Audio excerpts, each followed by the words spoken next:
etapa. La estrategia a todo o nada de Javier Milei empezó a encontrar dificultades políticas y judiciales. Este es un tema, para mí, mucho más que central, es el tema, un eje de lo que nos va a suceder. Yo creo que esto es producto del amateurismo con el que se encaró el gobierno, de la falta de política, de la falta de conocimiento, de la falta de hombres vinculados a la estrategia política. Los países se manejan con estrategias políticas. El DNU, que era blindado, ya empezó a tener agujeros con la justicia. Eso era previsible que ocurriera, era absolutamente previsible que ocurriera. La ley ómnibus ya comenzó a tener la primer perforación con los pesqueros y va a seguir teniendo perforaciones porque el gobierno ha dicho que no admite discusiones. Decía Milei que no admitía discusiones, pues ya comenzó a admitir una discusión, al menos con los pesqueros.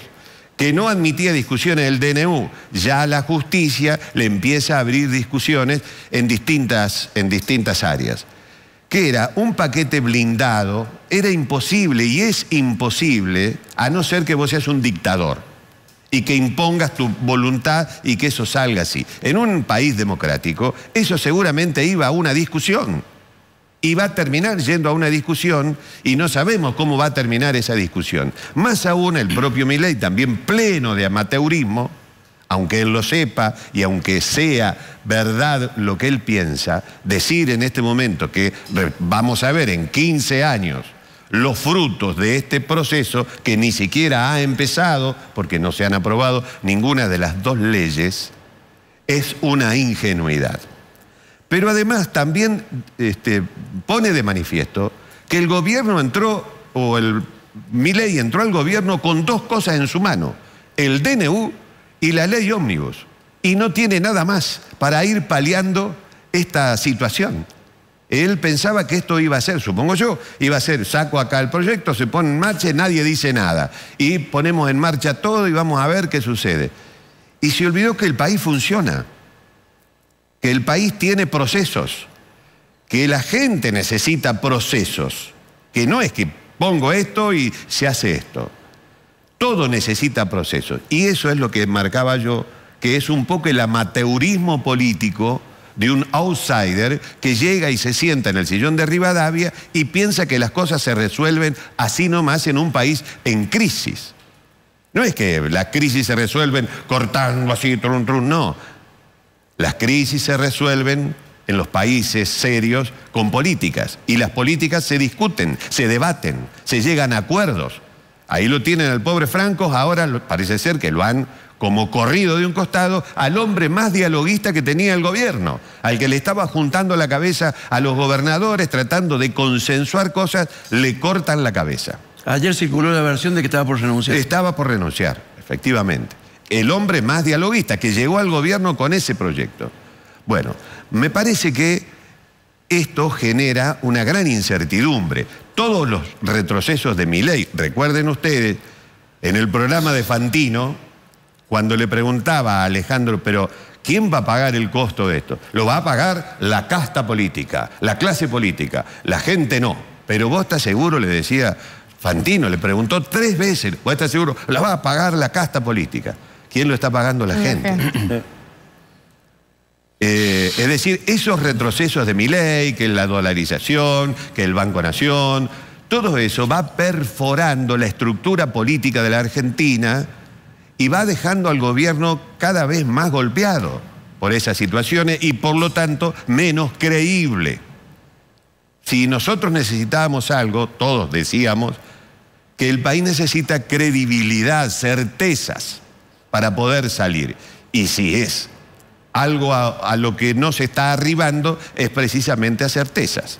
¿Por qué? Bueno, los dos únicos proyectos que ha mostrado el gobierno, está bien, incluyen 1 millón de leyes adentro, que interesante, pero valiosas las leyes, fantásticas, modernizadoras, pero son leyes que tienen que ser discutidas. Porque, por ejemplo, ya le han dado la razón a los pesqueros que, bueno, no se había tenido en cuenta. ¿Por qué?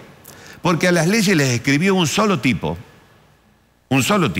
y solamente consultó a los sectores interesados en ese tema. Y un sector interesado en ese tema va a hablar de las cosas que le conviene. Sí. Es decir, así de claro. Entonces llamaba a los abogados de las empresas vinculados, y los abogados de las empresas, ¿qué van a hacer? Los abogados de empresas responden al dueño de las empresas y de los intereses de las empresas. Entonces, se necesitan discusiones para arribar, lo decíamos ayer o antes de ayer, para arribar a una idea más aproximada a la verdad posible, porque no puede ser que una persona hable de 336 cosas él solo, un hombre que ha vivido en un laboratorio. Entonces, ahí comienzan los agujeros de este gobierno que va ralentizando cada vez más las posibilidades de recuperar lo inmediato. La gente necesita respuestas en lo inmediato. Y las respuestas que hay son tarifazos, tarifazos, tarifazos. Y ayer Milei dice, no, van a ver ustedes dentro de 15 años esto. Bueno, yo sé que él dijo, vamos a hacer un gran ajuste, se vienen momentos difíciles y todos lo sabíamos a eso. Pero ahora que el resultado de esta instancia era a 15 años y que de hoy a 15 años no había nada más que esperar, eso me parece que no lo dijo nadie. Y esperar en estas condiciones. Bueno, esto es, no sé si es lo que dice el artículo, no lo leí, pero es lo que yo entiendo está pasando. La estrategia a todo o nada de Milei empezó a encontrar dificultades políticas y judiciales. Y eso va retrasando todo el proceso. Todo, lo que él quería hacer lo va retrasando todo.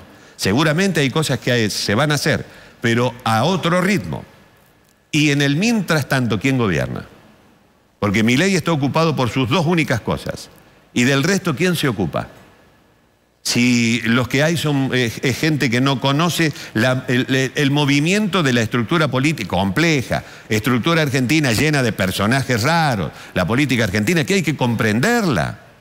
Eso formaba parte también. No es que la casta, qué sé yo. La casta te llenó el Congreso, te llenó diputados, te llenó senadores y encima se ha cargado este gobierno de un montón de integrantes de la más rancia y vieja casta dentro de sus propios funcionarios. Entonces, no es que bueno, había que comprender eso. La casta sí, castigala, que hace lo que quiera con la casta, pero entendé que para funcionar mínimamente la vas a necesitar, al menos en el arranque. Bueno, eso me parece que no ha sido tenido en cuenta. Bueno.